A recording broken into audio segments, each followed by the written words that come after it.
During the 16th and 17th centuries, many new world systems were created and proposed as replacements to the Aristotelian world system and the scholastic methodology that was under attack from many quarters.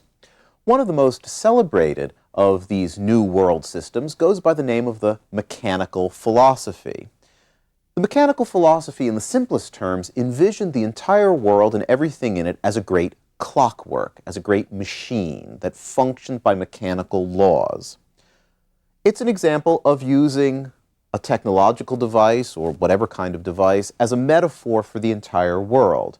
And we still do that today a great deal. Our language nowadays, in the early 21st century, is peppered with terms that come from computer technology. We talk about accessing things more than we used to. We talk about filing and various sorts of terms that are drawn from the computer.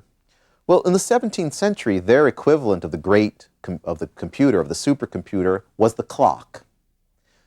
We find mechanists talking about, for example, the great astronomical clocks found in great cathedrals, particularly the one in Strasbourg, the great astronomical clock that tells the phases of the moon and predicts the calendar for the next year and does all kinds of wonderful things. It has these automated figures that march around on it at particular times of day and night.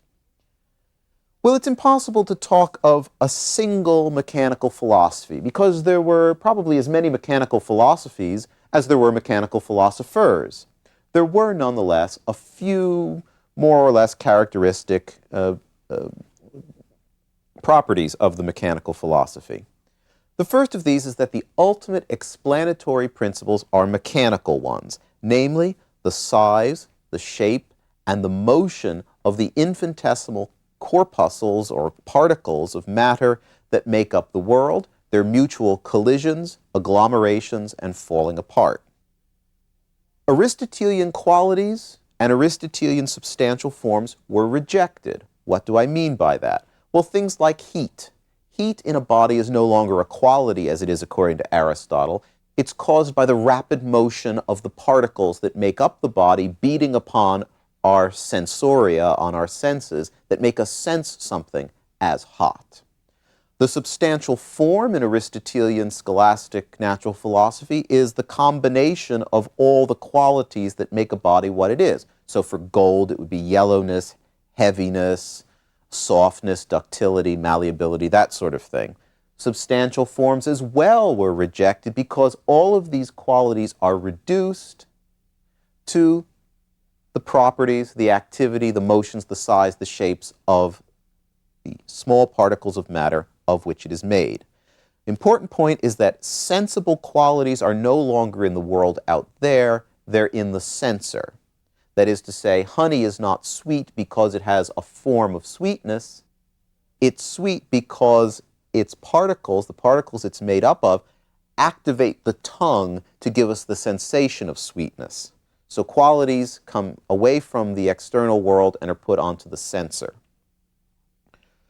Action at a distance becomes inadmissible, as in fact it was with Aristotle, but certainly not in things like the magnetical philosophy of Gilbert or in the natural magic tradition. In the mechanical philosophy, everything has to function by contact mechanics. In its strongest form, it's a billiard ball universe, where billiard balls, microscopic, submicroscopic billiard balls, are bouncing off one another and causing the phenomena, the changes that we see. So there's no sympathy, there's no antipathy, just contact mechanics. The particles of matter moved in accord with mathematical, mechanical laws produce all the phenomena. So the mechanical philosophy is a philosophy that's aggressively reductionist. What do I mean by reductionist? What I mean is that it tried to explain the maximum number of phenomena with the minimum number of explanatory principles. So we can explain everything in the world with the size, the shape, and the motion of particles. Nonetheless, there are certain failures that are going to become very clear in the mechanical philosophy. If we try to explain a difficult property like flexibility, how is that done? Well, people tried to explain it by saying the particles are flexible, they're like coils, they're like little springs, they're like wool. Well, you really haven't explained anything. You've just transferred that quality of flexibility to a lower level of matter. You haven't really explained why the particles themselves are flexible. So there are certain problems with the mechanical philosophy that will become clear. Well, as you already have no doubt divined, a foundation for many versions of the mechanical philosophy is a revival of ancient atomism, that the world is particulate. Democritean-type atomism had very little support in the Middle Ages. Aristotle's objection to it were very well known, and moreover, it retains the taint of atheism that it got by its association with Epicurus. Remember Epicurus? He's the don't worry, be happy philosopher. You can't do anything about what happens to you in the world because it's all predetermined. It's just coalitions of particles bouncing off one another. There are no gods to worry about or placate, so don't worry. It's all just atoms doing it to you. So that atheistical taint was still very much present in atomic ideas. You'll remember that Lucretius, the Roman writer, made a Roman popularization of Epicurus. This was lost in Antiquity, but it was rediscovered and edited in the Renaissance in 1417. And 3 letters of Epicurus were found by various humanist scholars shortly thereafter. Galileo himself tried to build up an atomic system, but he didn't succeed because he ran against that same problem that Aristotle had of confusing the idea of indivisibility, that is, indivisible physical atoms, with dimensionless atoms, that is, mathematical points. And there's a problem there. You can't build up a body from dimensionless points, but if you have something that has dimension, it should be divisible. So that's a problem. The successful revival of Epicurean atomism came maybe from a surprising source, from the hand of Pierre Gassendi, born 1592, dies in 1655. He's a French priest, and he's interested in many, many areas of natural philosophy. He's the first person to observe a transit of Mercury, that is, when Mercury passes across the disk of the sun. This has been predicted by Kepler. Kepler died before it happened, but Gassendi witnessed it in 1631. In the 1640s, he also did experiments that had been described by Galileo, by having people galloping on horses and tossing balls to each other, or dropping balls as they're at full gallop and watching how the masses fall. In the 1630s, he began to construct an atomic system to explain natural phenomena.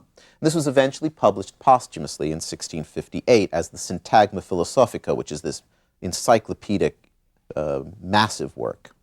Well, Gassendi's system, like Epicurus's, postulates atoms moving in a void. Visible phenomenon are the effect of the mechanical actions of these invisibly small atoms. And he borrows a lot from Lucretius in this. For example, we smell odors because microscopically small particles of things are floating off of them and being inhaled through our nose, and that's how we sense them. Lots of these things that he gets from Lucretius, like the wearing away of paving stones slowly by the passage of carriages. It's the wearing away of microscopic atoms, a little bit at a time, that eventually builds up. One of the things that Gassendi does, which is crucial, in the words of one historian of science, is that he baptizes Epicurean atomism. That is, by getting it away from this atheistical, fatalistic tendencies that it was associated with by Epicurus. For example, God creates the atoms. They're not eternal. God sets them in motion. So they're not self-moved. He also rejects this strange Epicurean motion of the swerve of a particle, which somehow, in a very difficult to understand way, was supposed to explain the existence of free will for Epicurus. Gassendi just does away with that entirely. Free will exists in the immaterial soul. It's a gift of God.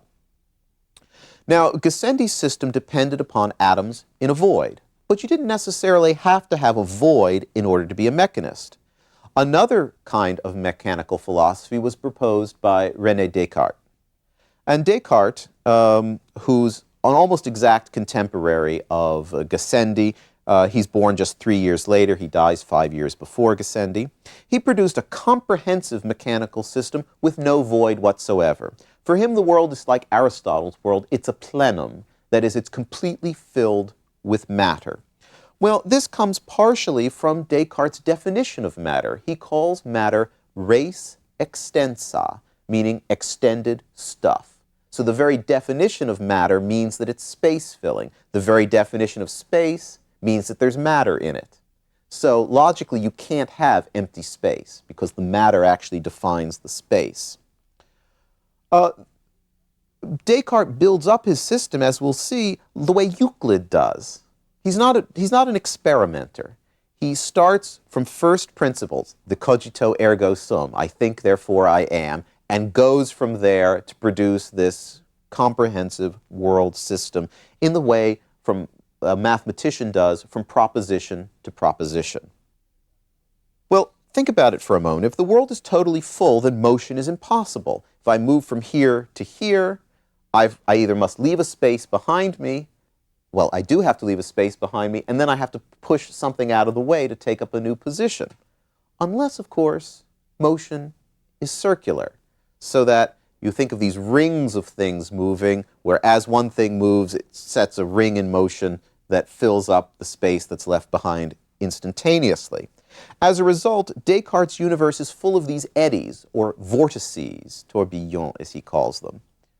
The solar system is one great vortex, and this explains the motions of the planets that go all in one direction, and the centrality of the sun, because the smallest particles fall to the center, and those smallest particles are the basis of luminosity and heat. And so the sun is naturally at the center of the system. Well, Descartes' system has one other kind of stuff besides the extended stuff. It has the res cogitans, thinking stuff. And this is immaterial. What's made up of the res cogitans? The soul, spirits, and God. These are immaterial substances. They are not extended in 3 dimensions, so we can't think of, they're totally different from the material stuff. Well, one benefit of this division is that it allows Descartes and his followers to mathematize the world totally. Everything in it is extended in 3 dimensions. Everything in it works mathematically and mechanically. You can't mathematize the incorporeal soul, but you can mathematize everything else. So it allows for a mathematical treatment of everything in the entire world. But, on the other hand, by creating this fundamental division, which we call Cartesian dualism, Descartes deanimates nature utterly. The entire world is dead. Everything in it, including your pets, are just machines. They have no life. They are just machines. That clearly changes, once again, in another way, man's relationship to the universe. Descartes' division of body and soul has become so ingrained in our thought, it's hard for us to imagine that that's not the only option. That was Descartes' option, right? But it's not necessarily the only one. Moreover, Descartes' thought, like the mechanical philosophy in general, separates man from the rest of the natural world. He's the only thing with a soul. He's the only thing with a vital essence. And so, first of all, he's different from the world, but also his observations are self-created. They don't exist out there in the world. Man becomes an alien in his own world with a Cartesian view. That's not to say that Cartesian thought wasn't very fertile and very fruitful, and it's not to say that Cartesian thought isn't extremely influential down to the present day. But it is possible to say that Descartes' system was open to a great many objections. It was subject to the criticism of being atheistic, because God and his activity really gets moved away from the functioning of the world. It was thought to be enthusiastic. What does that mean? Enthusiasm means, it's a theological term meaning that you have an unmediated revelation from God, a personal revelation. And that's not a very good thing in early modern theology. That's this laying claim to unmediated revelations from God. There's all kinds of problems with that. But what does Descartes do? He sits there in his garret by his stove, he throws away all the knowledge he has, and he starts with the cogito ergo sum and builds up a system, as if God is revealing the world to him personally, so that was a problem.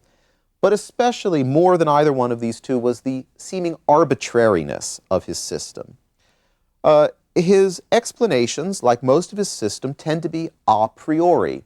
That is, they're made before you look at the world, not after you look at the world. Well, much of the force of the 17th century is an insistence on really observing the world, doing experiments with it, like Bacon's method. You get all these observations and then you draw conclusions from them. That's a posteriori kind of methodology. Descartes is not like that. It's like geometry. That means that many of his explanations are fanciful and were seen as such by his readers. The best examples of these occur when he tries to explain occult phenomena, actions at a distance in the most important cases. How does the magnet draw iron to itself? How in the world can that happen mechanically? If you have particles streaming out of the magnet, let's say, in a fluvium of particles, well, they should hit the iron, and if anything, they'll push it away, not draw it closer. How can you possibly explain this? You can't have action at a distance. It's got to be mechanical. Well, his explanation usually makes students grin a bit. He's got the idea that, yes, particles are coming out of the magnet, but they're corkscrew-shaped particles. And iron has pores in it that are screw-shaped. So these particles come out of the magnet, they hit the pores in the iron, they screw through the pores and pull the iron closer to the magnet. And repulsion works the same way, depending upon whether you have right-handed or left-handed screw-shaped particles. Very clever, but there's not a lot of way to verify something like that.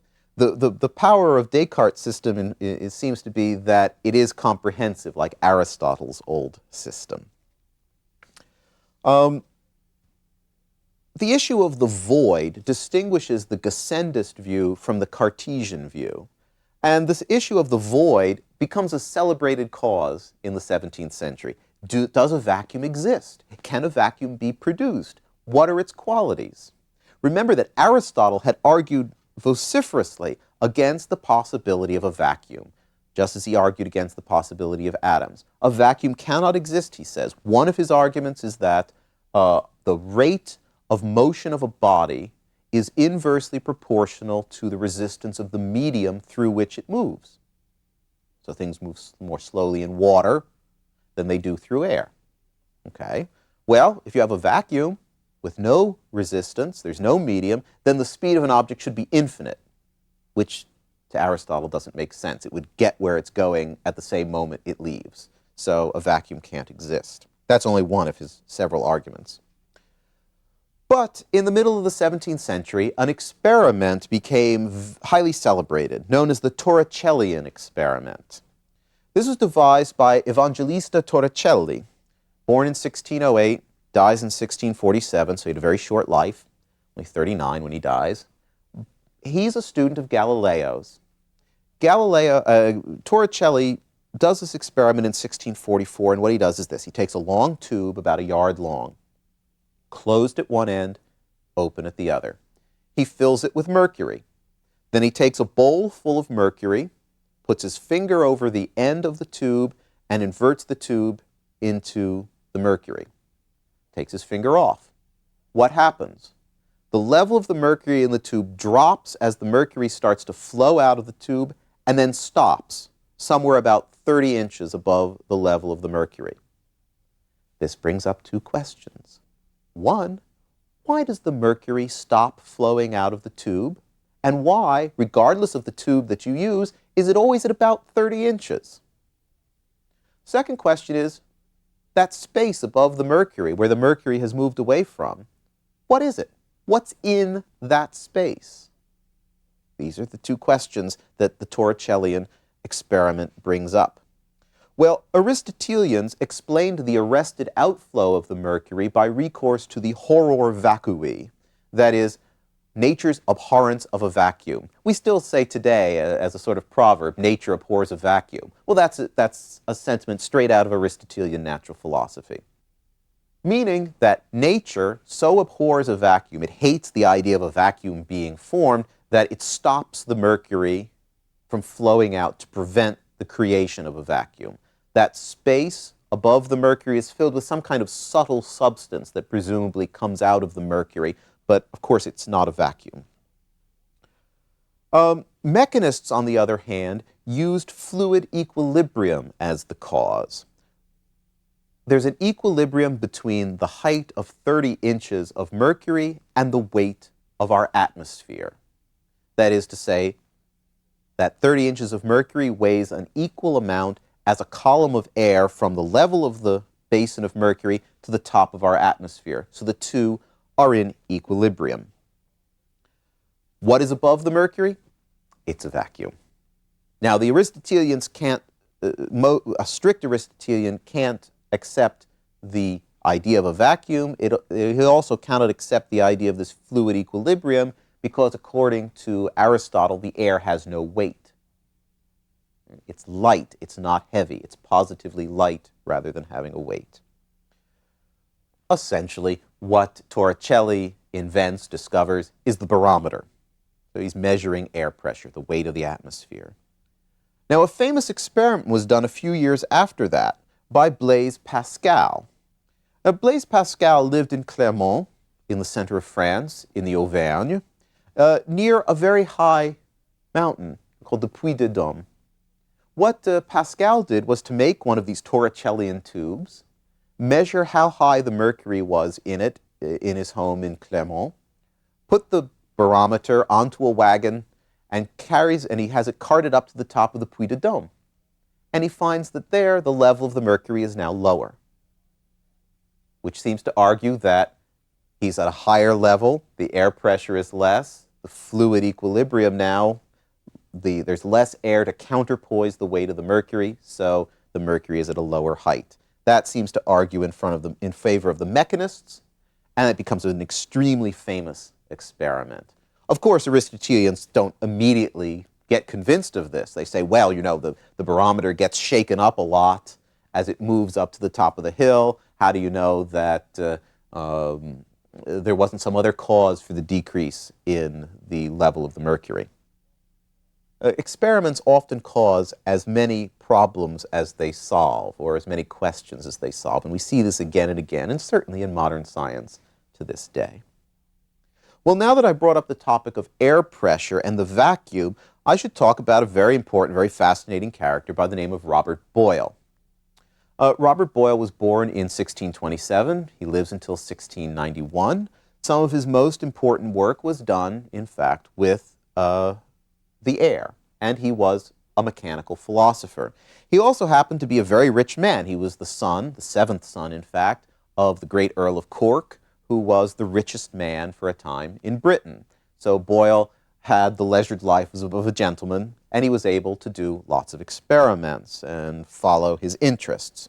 He, in fact, is the one that coins the term mechanical philosophy. That's Boyle's own term. He was very good at coining these terms. They tended to stick when he made them. But he develops his own version of it. Let me talk first about his work with the air. In the late 1650s, helped by his assistant, Robert Hooke, who's a very clever guy with his hands, he's very ingenious making machines, Hooke and Boyle build an air pump. It's a big glass sphere, a piston. You crank on this piston and it pulls the air out of this glass globe. And so you can do experiments at lowered pressure, or, if you believe in a vacuum, in a vacuum. He brings lots of evidence to bear in favor of the mechanical explanation of Torricelli's tube, because he puts the barometer inside this glass globe, cranks it down, and watches the mercury fall as the air is taken out. He also discovers what's known to this day as Boyle's law, namely that the pressure and volume of a gas is inversely proportional. You put more pressure on a gas, its volume decreases. You take pressure off, the volume increases. What he called the spring of the air, that it expands like a spring does when you take the pressure off of it. Well, Boyle had his own version of the mechanical philosophy, which was based on what he called corpuscularianism. Not atomism, but corpuscularianism. Why did he make up this new term? Well, on the one hand, Boyle's corpuscles are divisible. They are not indivisible like Epicurus's atoms. Their shapes can be changed. Chemical operations, Boyle was very interested in chemistry, and so we're going to talk more about him in that context later on. Their shape can be changed by chemical operations, and so change their qualities, the qualities of the bodies they compose. Moreover, it gets you a little bit further away from this nastiness of atomism that's still carried over from Epicurus and his atheism. What Boyle also does to get rid of this atheistical taint is that he and others, other Englishmen, other people on the continent as well, try to find a better origin for the atomic philosophy. Rather than having it come from this horrible atheist in Greece, what's a better way? What's a better place for it to come from? Well, in a couple of places, Boyle calls atomism the Phoenician hypothesis. Phoenician? What about the Phoenicians? He's trying to link it, as others do, to a character that we know very little about by the name of Moschus, who was supposedly a Phoenician. Now, Phoenicians are Semites, so they're closely related to the Jews, and maybe Moschus isn't Moschus, but rather Moses. So he tries to find a Semitic origin, in other words, a revealed by God origin to atomism. This is tied up with the idea that we've mentioned before of the Prisca Sapientia, that the original knowledge. At some time in the distant past, God revealed knowledge to the very distant ancients, and that knowledge has been corrupted over time. So perhaps God revealed the corpuscularian hypothesis to Moses, and this is translated down through the ages. All right. Trying to find a more reputable source for a useful world system, essentially. But it's important to point out that many of Boyle's ideas about corpuscularianism don't come from Epicurean classical atomism at all. They come from a totally alternate path, a totally alternate tradition that comes to him through the alchemists, the chemists. That is this idea that we talked about in a previous lecture of the minima naturalia. This comes also from a curious statement that Aristotle makes in one of his books, where he says that if you take gold, for example, and you keep splitting it smaller and smaller, eventually you'll get to a particle that's so small that if you split it one more time, it's no longer gold. It can no longer hold the form of gold. So there's a smallest particle size for every kind of substance in the world. It's not atomism, because they're divisible. It's a particulate matter theory. It was very much used by a large number of medieval alchemists, and Boyle certainly read these texts, and he was interested in chemical processes. So what Boyle seems to be doing is he's joining up both this immediate classical tradition from Epicurus Lucretius and also this other tradition, ultimately from Aristotle, but heavily influenced by medieval alchemical thought. We'll talk a little bit more about that later when we talk about Boyle's chemistry. Well, Boyle was a great champion of the mechanical philosophy. He thought it was clearer, more comprehensible than the obscurities of Aristotelian scholastic natural philosophy. At the same time, he was very deeply troubled by its possible implications and its overextension. And there are two implications, in fact, that really bothered Boyle and many others in the 17th century. One is that it removes God from the operation of creation. God may have made this clock, but then what happened to him? Could he have willed himself out of existence, and now the world is just functioning because he wound it up at the beginning and it's still running? Does God even care anymore about what happens to the world? These are very troubling theological issues. The absent watchmaker, that's a problem for the 17th century. The other problem is that a completely mechanical world is deterministic. If you know the motions of all the particles, where they're going, at what velocity, how they interact, that means the entire course of human history is entirely predetermined. You can predict any future event from the motions, it's just extrapolating the trajectories of the particles. What happens to free will? Well, the 17th century is a huge battleground, figuratively and literally, over the issue of free will between Catholics, Lutherans, Calvinists, Puritans. This is a huge problem again. So mechanism had great promise, but it carried great peril. And much of the history of science in the latter half of the 17th century is about working through these problematic issues. Yet, I have to mention to you that we need to remember that mechanism was not the only option, nor was all mechanism totally mechanical. There are lots of compromise positions. In the next lecture, we're going to look at another system that is a supplement to or an alternative to the mechanical philosophy, one that sees a vital, living world rather than a dead mechanical one.